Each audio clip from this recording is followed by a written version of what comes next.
لالچ بری بلا ہے۔ جو کہانی آج میں آپ کو سنانے جا رہی ہوں، اگر آپ کو پسند آئے تو اسے لائک شیئر ضرور کیجیے گا، اور اگر آپ چینل پر نئے ہیں تو اسے سبسکرائب کیجیے گا۔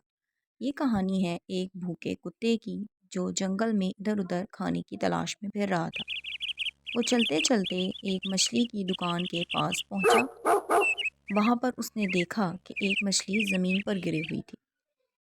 جیسے ہی اس کی نظر مچھلی پر پڑی، اس نے سوچا میں اسے اٹھا لیتا ہوں اور اپنی جنگل کی طرف چل دیتا ہوں۔ اس نے مچھلی کو اپنے منہ میں دبایا اور وہ دوڑتا ہوا جنگل کی طرف چل پڑا۔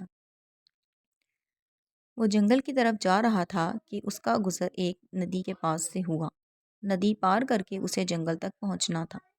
وہ ندی کو پار کرنے لگا، اور جیسے ہی وہ پل کے اوپر سے گزر رہا تھا کہ اس کی نظر پانی میں اپنے عکس پر پڑی، اور اس کو ایسا لگا کہ یہ کوئی دوسرا کتا ہے جس نے منہ میں ایک دوسری مچھلی کو دبایا ہوا ہے۔